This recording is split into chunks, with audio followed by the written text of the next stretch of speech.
Good morning. Welcome to Miss Margaret Live in the morning. I'm Miss, like, I can't even talk this morning. I'm your host, Miss Margaret. And this was originally going to be more of a replay episode, but I was like, I'm up and there's more things I want to talk to y'all about. So I was like, I'm gonna just do a live. Because that's just how much I love y'all. Okay. I'm gonna be up on this Saturday morning doing a live, more extended report. Okay.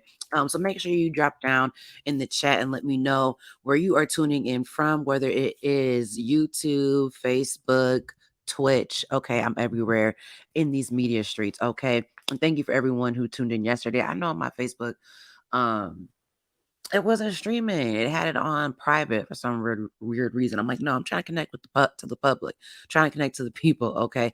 So we have so much to talk about. Um, you know, this week was a lot as far as honestly just a lot going down in our government. Okay. And Minnesota particularly showed out. Okay. Minnesota showed out. And this was one of the times we were being watched for something good. you know, Minnesota used to like not be in the news. Then obviously we went up in the news in 2020. And this is definitely something that we can celebrate. And there are a lot of victories, honestly, around the nation as well. There's been a lot of other things going on. Trial right wise, Lord Jesus, help me on this Saturday morning.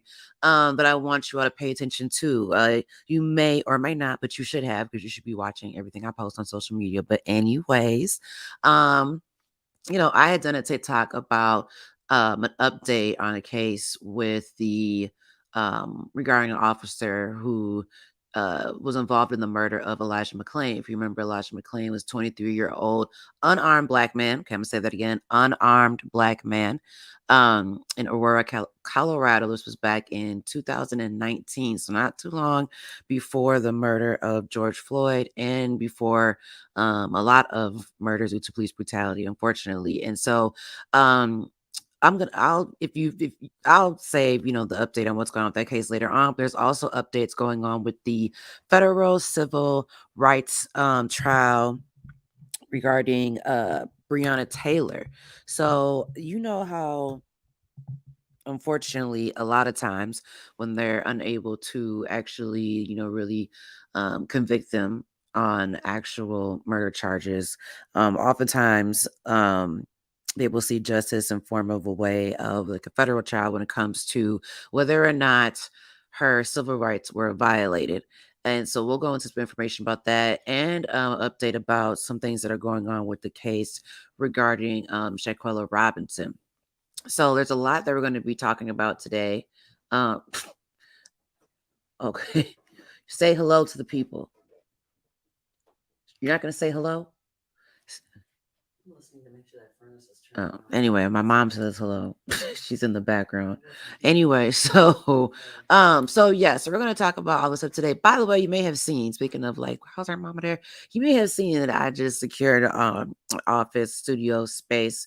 And so that is super, super exciting. So the whole point is not to just have a space where I can do all of this stuff, but also a space where other people who want to have podcasts and do other type of creating can have that space as well. And so I actually, Giving Tuesday is coming up. So I'm thinking about doing like a virtual open house through Amazon because people have asked how to support. You can help me furnish this god dang on studio situation I had going on. Okay, but let's go ahead and actually before we get into the headlines, we have our question of the day as well. And I posted this on my Facebook so you can also I sounded real Minnesota when I said post. Anyway, you can go to my social media channels, Facebook, Instagram, all of that, and you can comment on there. But also we're going to be talking about this later on in the episode of different ways to deal with getting through grief, particularly during the holidays. I find that grief to me hits the hardest during the holidays. It's a time when people gather the most with family and close, people in your lives. And it becomes very evident then that that loved one is not there. And so for me, it'll actually be going on 10 years next year. Since my aunt passed away. And I'm just now, last year, I just made a decision where I was just like, you know what? I am going to make a choice to just try to be as present as possible and really just go with the flow instead of trying to put pressure on myself to overcompensate for this void of this person, no longer being here in this physical earth. So, drop down in the chat. How do you deal with loss during the holidays? This also could be loss from, like we mentioned, loss of a loved one, but it could also be loss from a job. You know what I mean? Where it's loss of a friendship, loss of a pet. How do you how do you deal with that? If you have had experience with this, how do you deal with that during the holidays? And so, we have a community here on these platforms. So the purpose of this also is to share advice and stuff for people who are maybe looking for this type of advice and don't know how to navigate this, or are new to having to navigate this, type of grief and experience. So we're gonna go ahead and move on to the headlines. So, like I said, in Minnesota, we had a lot going down. There was a lot to watch. This one right here, y'all, I am going like this kind of had me on the edge of my seat. Not I mean, okay, let me just go into it. So, as you could see, this states here, Minneapolis City Council President Jenkins survived strong election challenge. This was probably from NPR. NPR, I don't remember by now. But anyways, so basically, if you're unfamiliar with who this is on the screen, this is Minneapolis City Council President Andrea Jenkins, and her challenger was Soren Stevenson. I don't think I have a picture, but all the stuff you can look up, obviously. But so this was a really, really, really, really, really close race. When I tell y'all, when I woke up Wednesday and it said that it was reporting that Soren was in the lead. And then by the time it was like that was like 7 something. Then at like 11 something, so, I had y'all might have heard me sounding in the background because I had, I'd be having to make sure y'all can hear me. And then around 11 something, my supervisor put in our team group chat, wow, Andrea pulled through. I was like, what?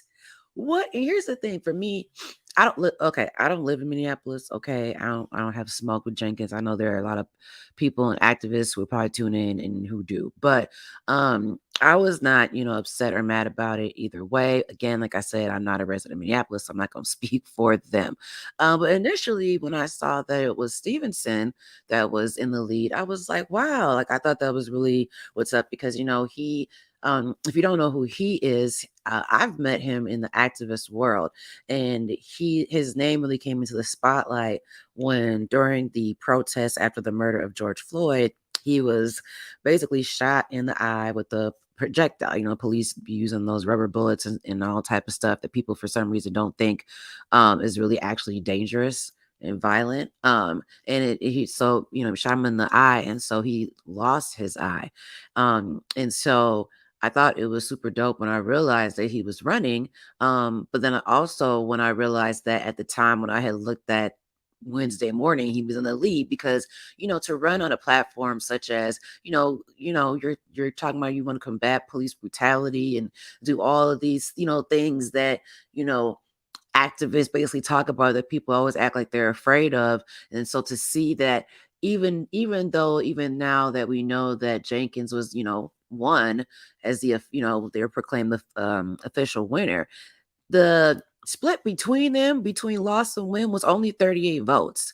You know what I mean? Like that's really saying something. That was pretty that said a lot to me. And this was one of those ranked choice situations. So this was another situation too, where it's like, like the cliche goes, every vote counts. Every vote truly does count, and especially when you have that type of voting system. And so, because I'm nosy, I went over to Soren's page to see what he had to say, and I saw that, he gave a what you call it? What do they call it? I can't remember what the official title is, but the statement you give when was it the conceding statement or whatever, basically when you ain't won, and basically congratulating Jenkins and stuff. And what I got from it was that he will probably run again. I mean, I know if the only difference between me and getting that position was 38 votes, I would definitely run again. Ooh, my O's are sounding real Minnesotan, y'all, lately, and it's scaring me. Um So, anyways, congratulations to both. I would love to see us somehow they can work together, but y'all know this is politics, so we're not gonna get we're not gonna get too caught up in that. Another one, y'all see my girl, y'all see my girl out here. That's Chantel Allen. Dag nabbit, okay. I feel like I was gonna cuss, but I don't know. I'm trying to get monetized on YouTube. So anyway, y'all see this, and I gotta pull up the article because I don't want to mess up anybody's name. But this is another one that was watched. I think particularly this got really interesting when people saw the results. Now uh, I, I knew that my girl Chantel Allen, who is already a director on the St. Paul Public School Board, I already knew she was going to pull it through. Okay, and as you see, there's also actually let me pull this up because I don't want to mess up nobody's name. But you see Carla Franco on there, you see Yusuf Carrillo. I hope I said that right, and then Erica Valiant. And so I've actually a couple weeks ago, the Coalition of Asian American Leaders, My Job at Allies and National Parents Union hosted a St. Paul school board director candidate forum at a school over here on East St. Paul. And it was really dope. And all the questions are really all about really like their investment and their kind of commitments to and knowledge of the Hmong community. And so it really did give a lot of really insight of who would be great in those positions, or and maybe some folks who you know it is what it is. But I'm so glad to see these folks. Now, what was interesting about this was that an incumbent who was running again, which is Zuki Ellis, did not win their seat, and I was like really like shocked that they were at the candidate forum. I didn't follow their campaign closely, you know what I mean. Of course, Chantel Allen is a friend of mine, so I was following her campaign. I know she definitely, I feel like, campaigned is similar to how she campaigned the first time. Like she didn't get comfortable and think just because I'm on means I'm not, I'm gonna stay on. And I'm not saying that as any shade anybody else's campaigns. Like I said, hers is the only one I really followed. What was also interesting though about that too was when I first checked the results, Carlo was actually ahead of Chantel. I mean, and and it wasn't like by a large amount, but I just thought that was interesting how you have these two newcomers with um Erica and Carlo, and coming in with at the time, like I said, when I checked, at a higher percentage, a higher amount of votes. So, I'm interested to see, what it was maybe about their campaigns that led to that, or just, and how they organize on their network of people. But it was really, really, I was really happy with the results of that and how that ended up playing out. And another one.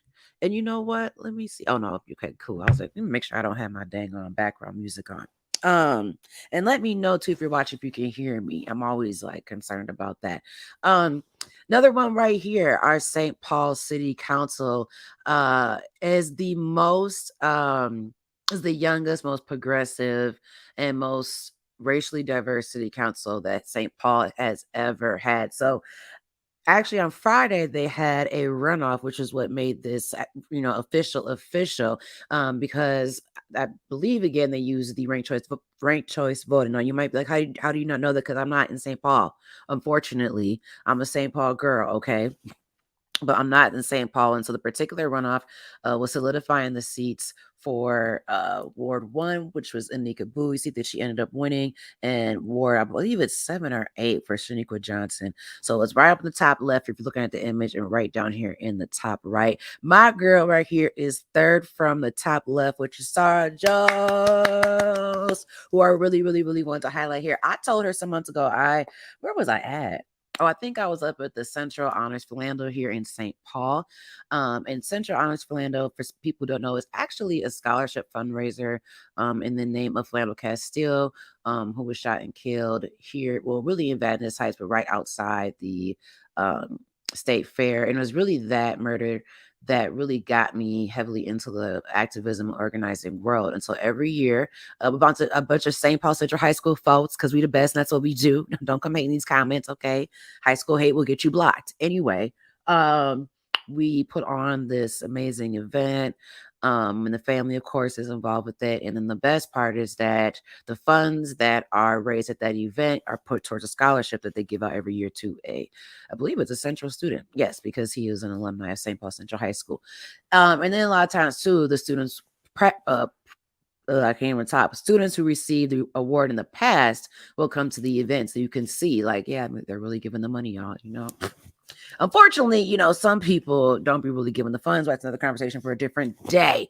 But yes, this is really, really dope. And actually, I wanted to read to y'all a statement that they put out, and this was a statement between um current council members, council member elects. There were council members who, uh re-won their seats, if that makes sense, y'all. Okay. Um, where is it? No, I just had it. Bear with me, y'all. Oh, you like how I just held that now? Okay. Shout out to the Sahan Journal, because they have been on it with these election reports. Okay. And this is where this picture is taken from. So, we always want to give credit where credit is due. But there is some of the first that St. Paul School Board picture is from them as well. Now, why is my internet acting slow?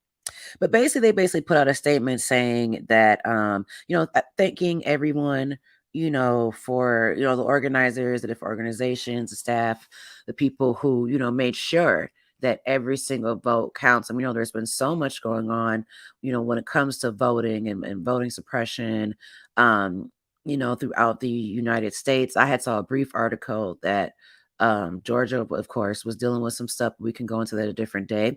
But so I wanted to read some things here that I really liked about their statement, and something that, anytime when voting is the first step, but implementation and accountability is the real key here.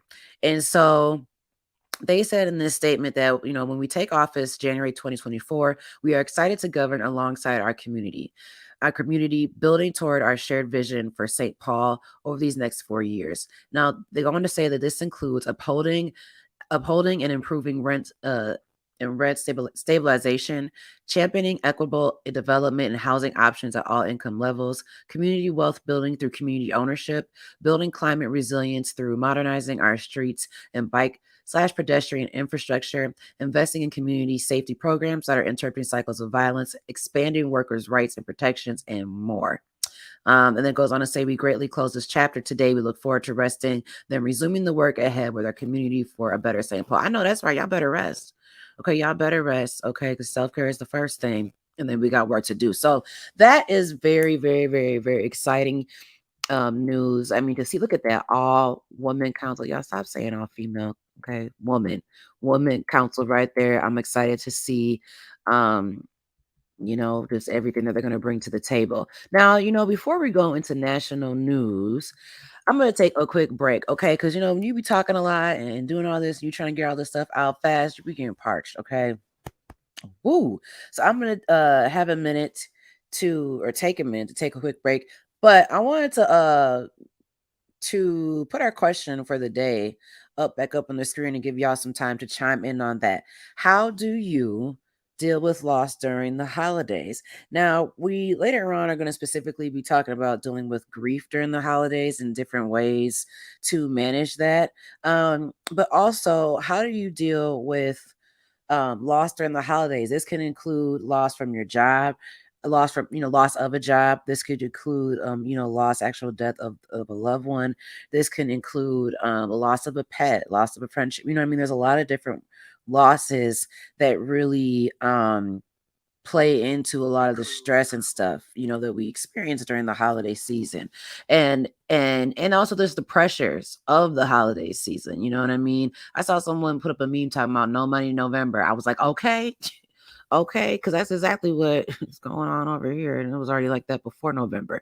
Okay, so we're gonna take a quick break, and then we are going to move into some national news. Okay, there was a lot going on this week, like I said. Okay, and it's important to know what's going on, especially with, according to Instagram and YouTube, my demographic is people ages 35, which is my age, so about 45. Okay, so this is the time when you really got to start getting into um shaping not only your current existence and your future, but your children's futures and everyone coming after you. You got to start really watching what's going on around the country, because one, what's going on. If you want to push policy and get into that type of life, you got to watch what's going around the country. But also, too, you can never think that what's going around the country can be something that's, you'll have to deal with in your neck of the woods. But so we're going to be talking about Ohio a little bit later on. We're going to be talking about New York. Every time I say New York, I keep thinking of Biggie from Baddies. I'm like, let's get it popping, baby. Anyway, y'all probably thought I was gonna say Biggie like Notorious B.I.G. No, I'm a little ratchet, okay, and I like mind-numbing TV probably more often than I should. But okay, let me go ahead and mute this microphone. It's like microphones. I can take a quick break. But yeah, how do you deal with stress during the holidays? Let us know. Drop down in the chat, and also let us know where you're tuning in from. Okay, you tuning in from Minnesota. You tuning in from Nashville. You tuning in from Atlanta. Where are you tuning in from? It's Miss Margaret live in the morning.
I was trying to do a smoother transition, but whatever. Anyway, so you're listening to or tuned into Miss Margaret live in the morning. And if you are in the Minnesota area, just real quickly, first of all, I'm just trying to figure out what weather report my mom was looking at because she told me, oh wait, no, she's right. Okay. So next week, we're actually about to get back into we got 60 degrees one day here coming up this Thursday.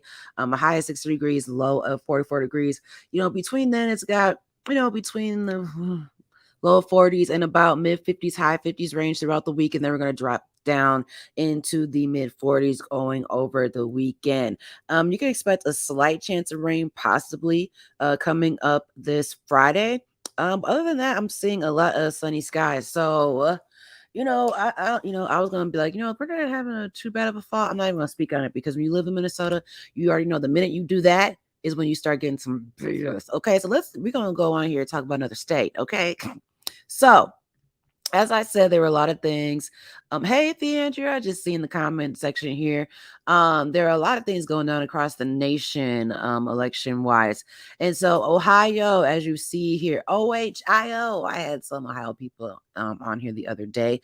It says Ohio voters approved adding abortion rights to the state constitution. Where is my script that I just had up here so I could sound all super professional for y'all instead of just talking off the top of my head, which is also professional. I'm professional at all times. Anyway, so this listen, where did I even get this article from? Oh yeah, this was the BBC News. So it goes on to say that Ohio voters approved a constitutional amendment on Tuesday that ensures access to abortion and other forms of reproductive health care. Now this is the latest victory for abortion rights supporters since the U.S. Supreme Court ignorantly overturned Roe versus Wade last year. Obviously, I added a little razzle dazzle on there. Now, Ohio has become the seventh state where voters decided to protect abortion access after the landmark ruling, and was the only state that had it on their ballot this year. So, one of the things that I also read too, and I was kind of rambling again earlier about why it's important to um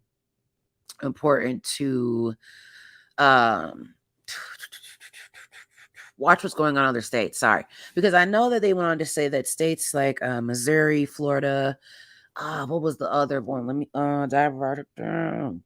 Missouri, Florida, and Arizona, I think was one where states are really watching this to see how this played out. Because if I'm not mistaken, Ohio is like a swing state, and so I know that a lot of people were particularly watching to see, how this is going to play out. So I mean, of course, I'm here for it. I actually was looking at this when I was sitting in a stoplight. So I probably shouldn't have been. I realized I looked up, I saw this big old and I just saw the word abortion billboard. And I was like, what in the, and then I realized that I was by Planned Parenthood. One day I'm gonna go and rant on the people who protest outside of there. I cannot stand that. It's so ridiculous.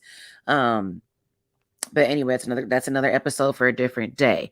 So let's go on here to now this one, y'all. This one right here. This is the one. This is the one. Okay, this one was brought me to tears when I saw that Yusuf Salam, who was a part of the Central Park Five. I really hate how when it's like you could see here in the headline if you're watching on actually all the platforms you're gonna watch it, but the AP Net News, who I love, posted this, but it says it says it's a member of the Central Park Five, and it's like, or an exonerated Central Park Five member, whatever, but as if it's something that you like sign up for or that someone wants to be a part of. Anyway, let me not throw salt on this whole thing. Let me just get on to the good part and the positivity and the victory. Okay, so Yusuf Salam, as I mentioned, and I just said why you may be familiar with his name, but now you will be familiar with his name for a different reason, because he is a New York City Council member. Okay,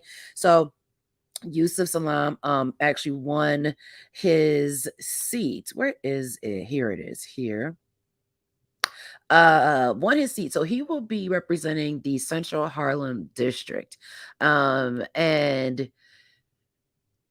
it said, and there's one that also said here, I guess it said he ran unopposed for the seat in one of the many local elections. Of course, that obviously played out in New York on Tuesday. He won his primary election in a landslide. Okay. And so we know that more than 2 decades ago, DNA exonerated him and for other Black and Latino men back, for a RAPE, because you can't really say some words on here, and assault of a white female jogger.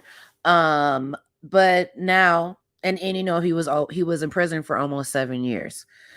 Whew, child. I just which I'm not even gonna go into it. But what I say is, look at God. Okay, I mean, talk about you got the victory now. To see him in this New York City Council seat, I hope he goes up and up and up into the highest seat possible. And so this is the one that definitely brought tears to my eyes. And so I was so excited when I saw this and excited to come and share this with y'all today. Okay. Okay. Because if this don't give you some hope to keep going today, I don't know what will. I also remember that Ohio did something else. I'm not going to stay on this too long. I'm not going to stay on this too long. Okay. But y'all see what it is. Y'all see what it is. Okay.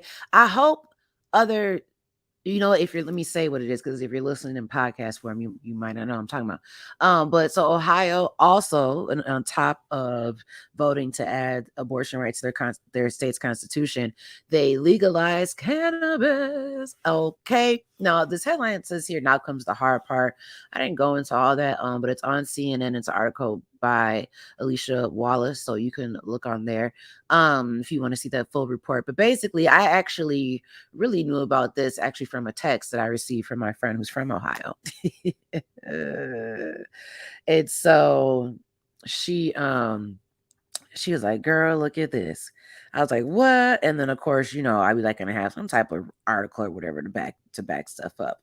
But yes, y'all. So I'm trying to figure out when these other states are just gonna blast. Just from business standpoints, it's smart to do this. You know what I'm saying? And most of those people up in the Capitol and all that be smart stuff. Anyway, you know what I'm saying? We legalized here in the state of Minnesota during our last session. Shout out to there's a bar in St. Paul called Pot Shots, and they have like THC infused drinks.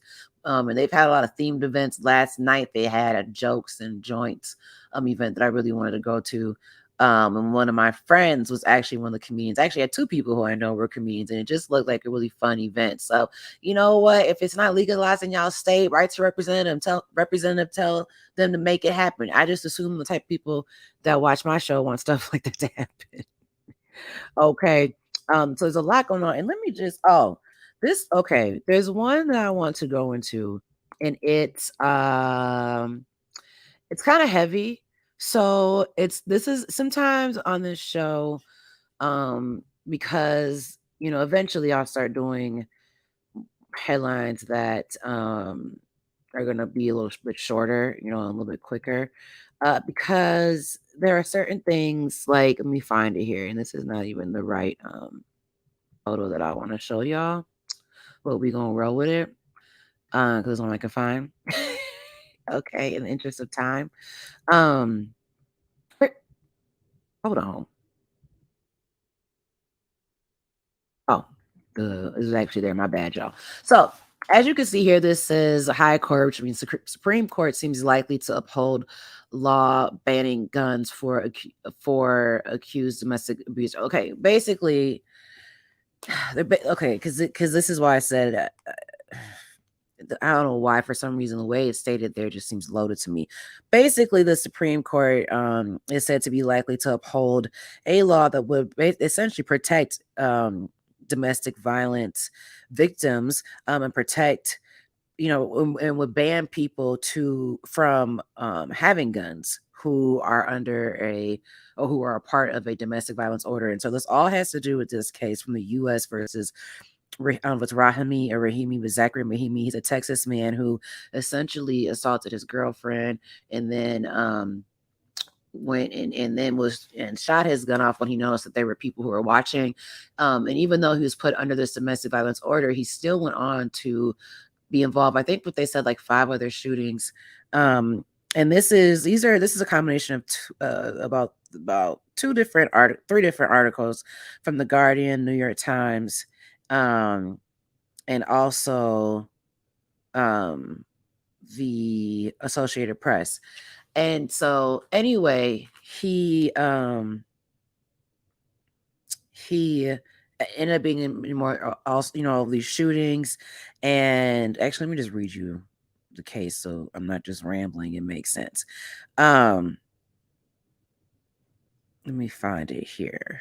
Okay, so it goes on to state, it says here that Rahimi, who lived near Fort Worth, Texas, hit his girlfriend during an argument in a parking lot and then fired a gun at a witness in December 2019.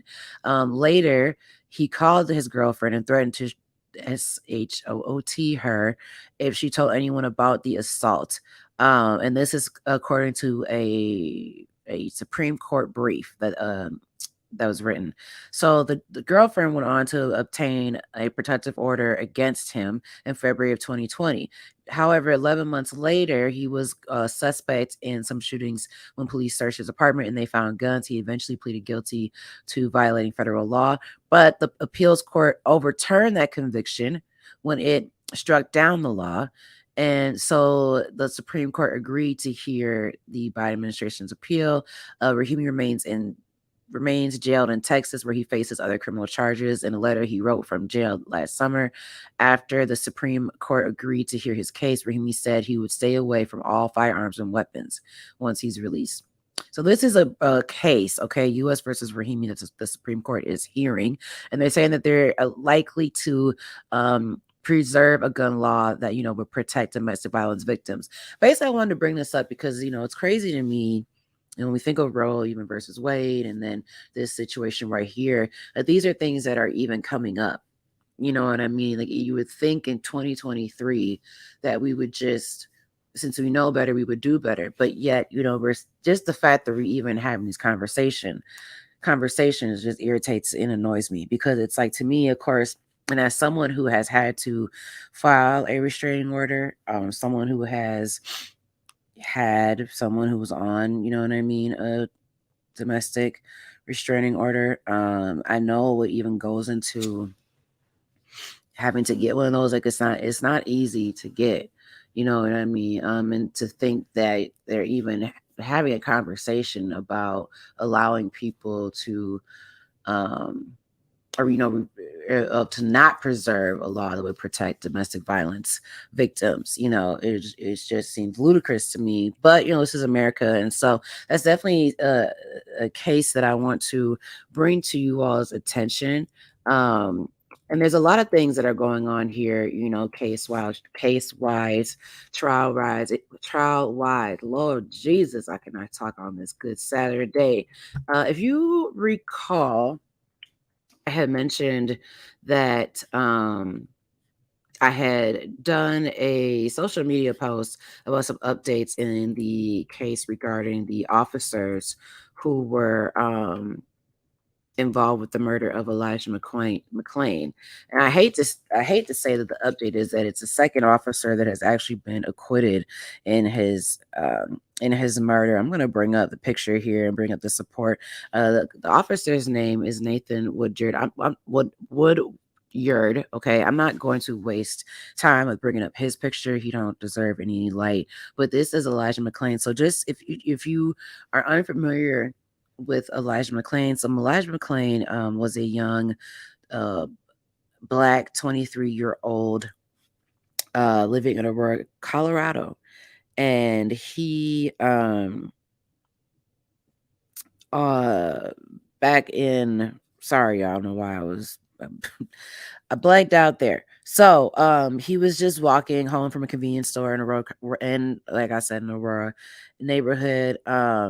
And someone called and said that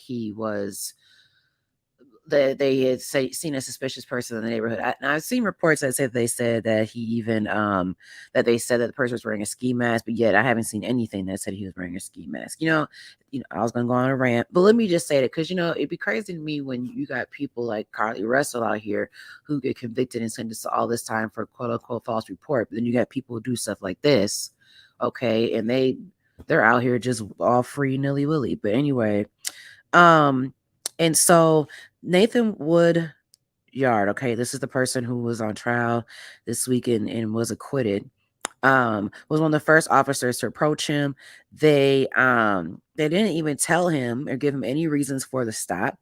They just forced him to the ground, put him in this neck restraint that's known as a carotid hold, and then which rendered him unconscious. And then for some crazy reason, paramedics then injected McClain with ketamine, which I know that Aurora City Council had ordered this report that ended up saying that was definitely the wrong thing, and that even the dosage, the amount that they use, they should have never used that amount in the first place. Now, And as a result of that, Mr. McLean died in the hospital several days later. I know that in the trial they were saying that the officer was crying and was saying that he was really upset when he realized that um, that Elijah probably would make it. I'm so tired of these officers getting up there with their white tears that they didn't have when they had them in these restraints and they had their knees on their neck, or they accidentally, or they claim that they accidentally took out their gun instead of a taser. It's just like y'all don't have the space and opportunity to make these type of quote unquote mistakes, okay, and expect us to buy these apologies. But yeah, so this is actually, as I mentioned, the second officer that has been acquitted in this trial. And then this actually follows it was actually a recent split decision by another Colorado jury in an earlier trial involving officers, in this same murder. And this was last month, and the jury convicted one officer, but they acquitted another. So it's definitely something that I believe you all should really, keep your eyes on and see how this see how this plays out. Also, there's another trial going on as it relates to police brutality as well. So, as you can see here, this says former Louisville officer charged in Breonna Taylor raid says he was defending fellow officers. Now this is Brett Hankinson. He was the officer who essentially just shot blindly into Breonna's like sliding door window. During when police officers shot and killed Breonna, shot at her boyfriend Kenneth Walker. Now, to be clear, this is not a trial of convicting them for her death. As we know, no charges were brought forward. This is actually a civil rights trial. Now, they can still be sentenced to time, I believe, but we'll see, how this plays out. But it is something I want to bring to your attention. This officer claimed that he shot through the window because he claimed that he saw a flash. However, they also report that not only that he had no real target. He didn't have, because he couldn't see. So he didn't know who he was shooting at. And then we know that that some of the bullets actually went into a neighbor's, apartment as well.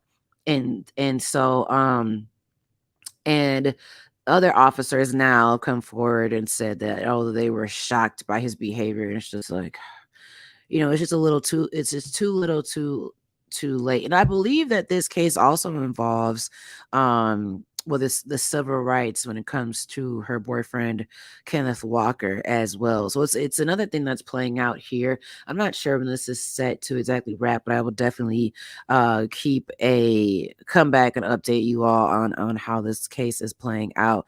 And I also wanted to talk to you about something else that's going on here in the news, with another unfortunate case of young Black life brutally taken too soon. In another case, you are familiar with the name uh Shankola Robinson, the beautiful young lady who went on a trip. Every time I go to tell the story, I always think to say went on a trip with her friends, but they clearly were not friends.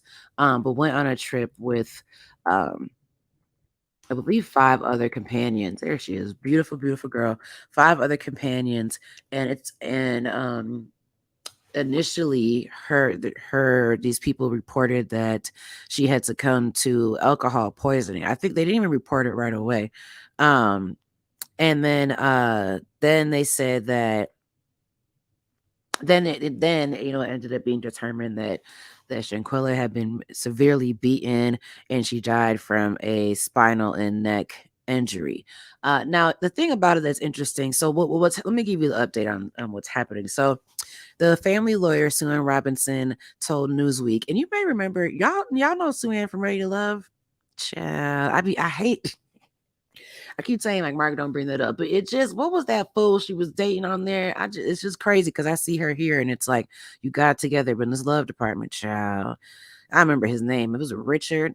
He was a Richard, if you know what I mean. But anyway, okay. So their lawyer is filing a lawsuit. So her family is filing these six other people. So yeah, there were six of them that traveled to Cabo, Mexico on October the 28th, 2002. Um, which during this trip is when this incident happened. And so their lawyer said in this statement to Newsweek that the lawsuit will be against the six travel mates, including the three who lied by omission by failing to disclose that someone had been beating Shanquella prior to her death. And so one of the things that I know too is that they were stating that the U.S. while the U.S.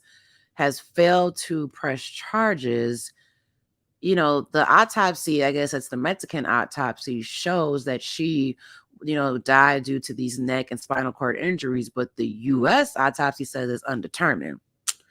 Child, you already know how it goes with finding, getting justice for a Black woman. I'm like, come on. And so this is, I believe, what led to the U.S. saying that they're not currently going to press charges, but it doesn't mean that it's still, there's still room and opportunity, basically, is what their lawyer is saying. And so it's just the whole situation is just crazy. I hope whatever those people get, these six other fools that were with her, they deserve. Okay, the fool's got to deal with jail or whatever. I'm here for it. So we'll definitely be following this case and keeping you all, updated on that. So now, before I take a quick break, we're gonna go ahead and put up our question of the day as we kind of shift to our one-on-one conversation, which is how to deal with loss during the holidays. So we're going to be talking about how to deal with grief during the holidays, how to deal with grief, loss of a loved one, whether that you're talking about death or loss of a job, loss of a pet, loss of a friend. There's all types of different losses, and in financial loss. And during this time of year, that grief, that loss is very heightened, right? It's a time you really tend to notice that whatever that is that was there is not here. And so we're going to be talking about that with some tips, tricks, and encouragement. So drop down in the chat, how do you deal with loss during the holidays? And then also let us know where you are tuning in from, okay? Because we got people from all over who tune in, and I'll definitely be tuning into the comments to see who all is in the room. So let me give y'all a little music and I will be right back.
All right, and we are back. We're talking about dealing with grief during the holidays. If you're just tuning in, this is Miss Margaret live in the morning. Okay, and our question for the day has been, how do you deal with grief during the holidays? And as someone with, I guess, unfortunate experience in this realm, and it's something that us is, a lot of majority of us as humans will go through.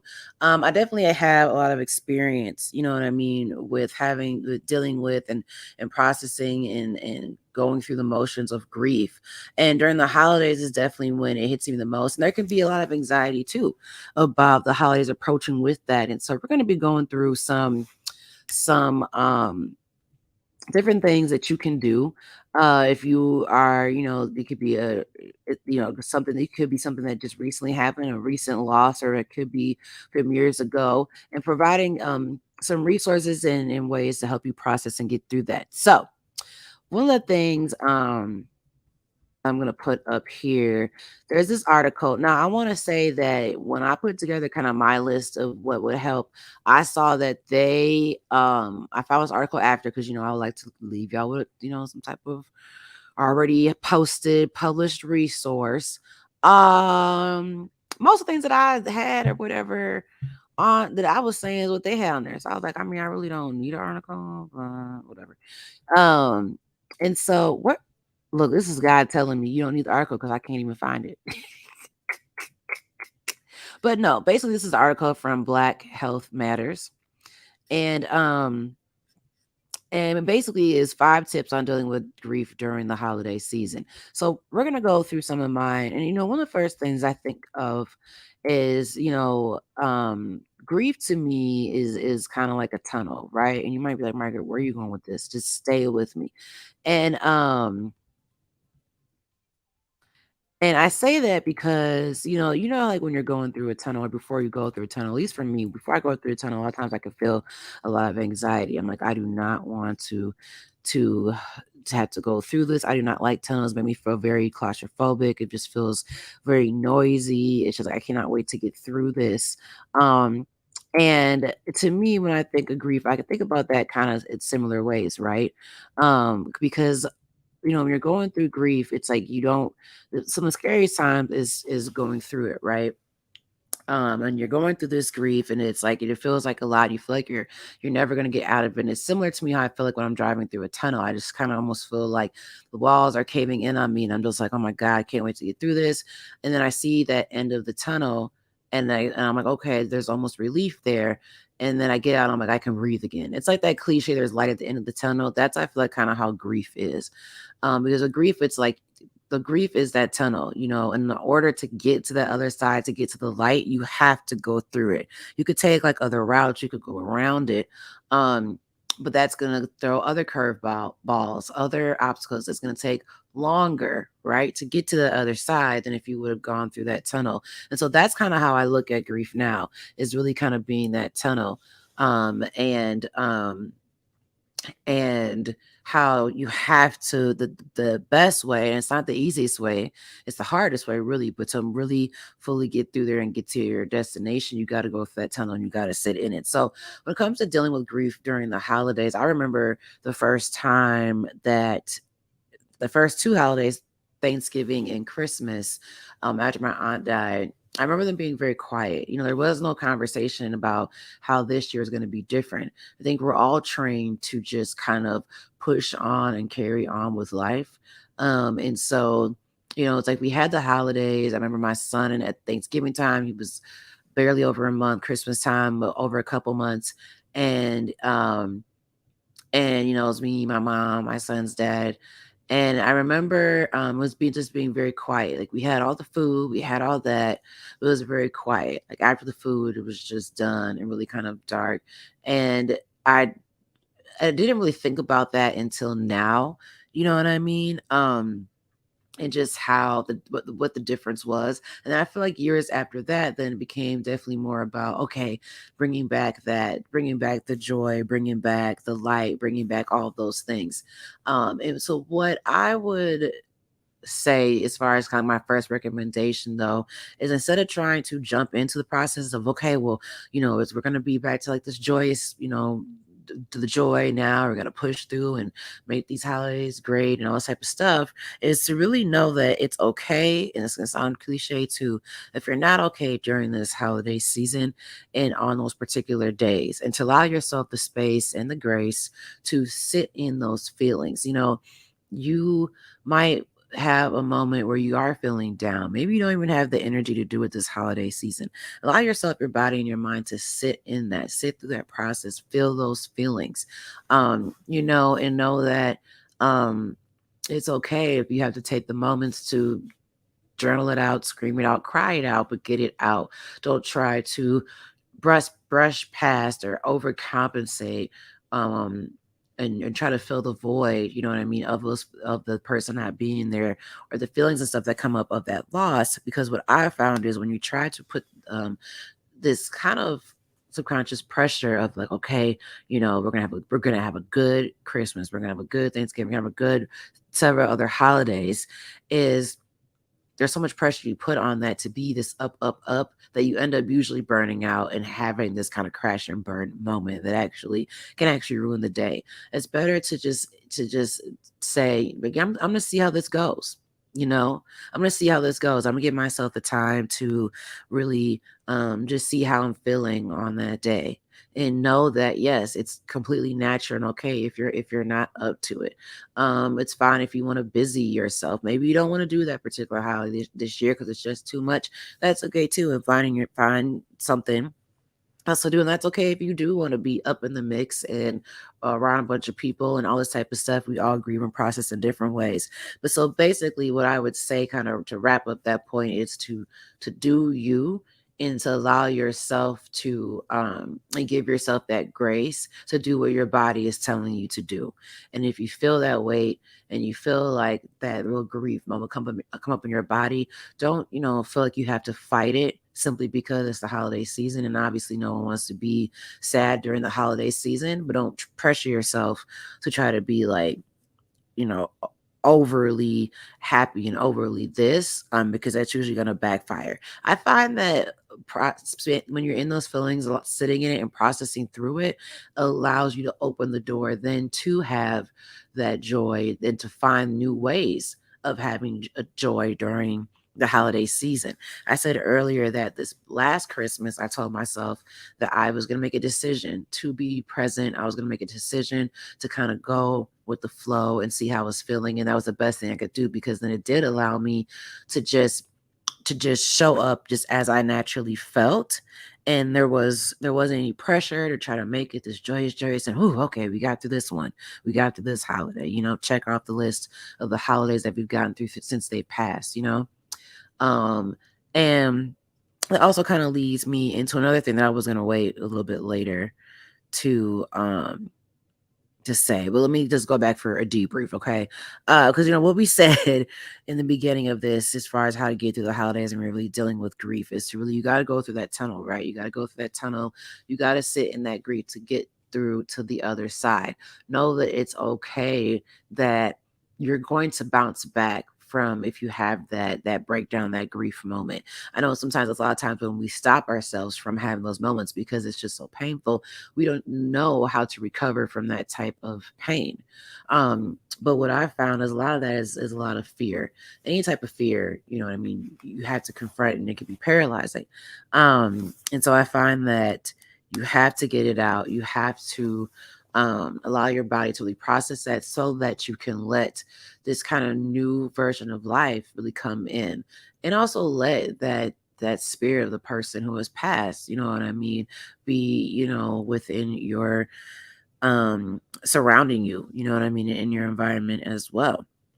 So we talked about that. We talked about really processing through it, and knowing that whether you're up to it with the holidays or you're not, either one is okay. There's so many other stressors too that we have to deal with these holidays.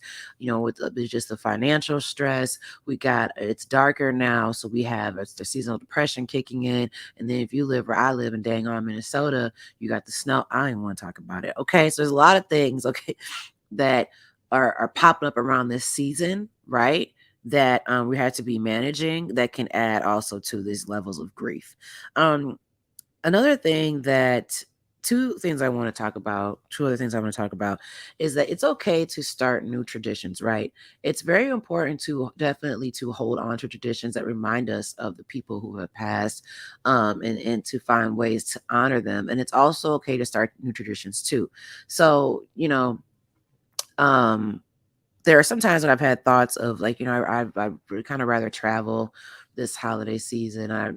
Because I felt like, okay, not being in the house would make me maybe not as sad, I mean, with auntie not being in the house and celebrating Christmas with us. But then sometimes I would have this fear that by starting this new tradition or something, that somehow I was leaving her behind. Like I was saying, I'm trying to forget her. And it's really not the case. What I realized is that by starting new traditions, I'm really doing what she definitely would want us to do, which is to find ways to find joy and be happy in life and to continue to celebrate, as a family.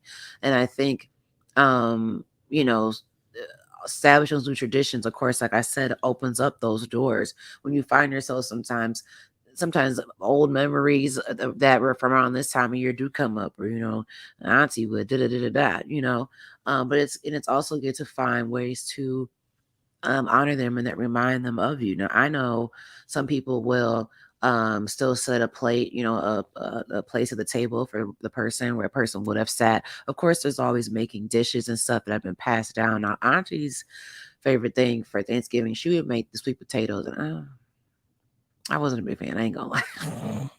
I like sweet potato souffle. I like sweet potatoes. Just it just depends who makes them. So I thought about hitting up my friend who knows a friend who makes these fire sweet potatoes and see if maybe she can whip something up, and that'll be our way, of having her, with us. But then also like this past Christmas, I think this Thanksgiving, me and my mom had like mimosas. I think we did apple cider mimosas for Christmas, and just like some holiday type cups, and it's kind of or glasses. Okay, not cups because we classy over here. Um, Glasses, and I think we just had Christmas, of course, morning at her house, and then she made mimosas, and it was just a nice kind of cheers moment for me and my mom, and just kind of a fun newer tradition, that we're starting of how we start off the Christmas morning, and so it could be something just so simple as that. I also recommend if you can to if your loved one is at a in a cemetery or something like where you can physically go visit them, to do that as well, incorporate that. I know anytime when I go to the cemetery, I definitely feel my aunt's presence, and I feel closer to her. I be feeling like I could go to sleep out there, y'all. Honestly, now it's a little too cold to do that, so I can't do that now this time of year because Minnesota's trash this time of year. But if you still can, I recommend doing that as well, and love on yourself in the way that they would show you love. And that was something I read somewhere that really resonated with me. Is that if you have someone, is that you have to think of the way that they would love you, because right, you're missing them because you love them, right, and you loved the way that they loved you. And so how would they show you love during this moment, right? How would they show you compassion? How would they show you comfort, right? And to give yourself then, to give that to yourself, we give so much love to so many other things, and it's so difficult though for us to love on ourselves. And especially for Black folks and Black women, we're taught that that is a selfish act, but really that is a survival tactic. You know what I'm saying? And so I those are things that I recommend implementing as well. And kind of lastly too, especially if you're someone who maybe doesn't have a group of people to celebrate with, or one person to celebrate with for various reasons. Maybe you're, away from where your family's, physically located, whatever the case may be. And you're looking for that sense of community. You want to be surrounded during these times. And I would definitely recommend going to like volunteer at like a shelter, volunteer at a place where they're serving food to people during the holiday season. I think that is definitely one of the most fulfilling things to do. And it's really something that's just fulfilling to do any time of the year, to be honest with you. I really was first introduced to the work of community and giving back and community service, through my church. And they would take us to what was then called the Dorothy Day Center. At the Dorothy Day Center, they would serve food to people who were experiencing homelessness or for whatever reason that they, needed a meal. And I was like 7 years old when they brought us down there. And I remember thinking, this is something I wanted to do again. I couldn't describe the feeling at the time. I can describe it now as being a very fulfilling experience. And even that doesn't seem to really describe it. But it was just something about knowing that I was helping people. It was something about knowing that I was putting a smile on their face just for that moment. It was something that was bigger than myself. And that is definitely something that I know a lot of people do during the holidays as well. I know a lot of people who do it because they know what it's like to be on the other side. I know people who do it also because they're called to do it, and also people who do it because they're looking for that sense of community. So see what's around your area. See, and it could even be, so maybe churches are looking for volunteers, different places who are looking for their help during this holiday season as a way to really lift yourself up and bring joy. I guarantee stuff like that gives you a whole different type of like renewed energy. So I highly, highly recommend that. Okay, y'all, we're going to wrap up for the day. Thank you so much for tuning into Miss Margaret Live in the morning. I'm thinking about doing a weekend recap on Monday. Some stuff that's coming up over the weekend. I am also probably going to do, y'all know, so I'm saying thinking about, and probably because I don't want to, say I'm really gonna do it and then I don't because I haven't fully decided. I'm like 89% there. But I'm thinking about doing celebrity, that's TEA, report on Tuesday. Okay, T for Tuesdays. T for Tuesday. Tuesdays for T. I don't know, maybe something like that. Oh, that's cute. Y'all better not steal that because I'm know you got it from. And do a celebrity report because we gotta talk about all the stuff with Kiki Palmer, y'all. And I don't want to blend stuff into this report yet while I'm still working on the format. But I'm thinking about doing a celebrity report on Tuesday because there's been a lot of heavy stuff, especially going on Celebrity World. But we get into the gossip and stuff that ain't so heavy too. So look out for that content. Make sure to subscribe to my YouTube channel and hit that notification button because I think a lot of people aren't getting notified that I go live on YouTube. And then I get notified from YouTube. So make sure that you hit the notification button so you know every time I'm live and every time when I post other content, because there's gonna be stuff that I'm only gonna post on my YouTube and not on my Facebook channel or any other the social media platforms. Follow me on IG and TikTok. Have a great rest of your day. See you next time, Miss Margaret Live in the morning.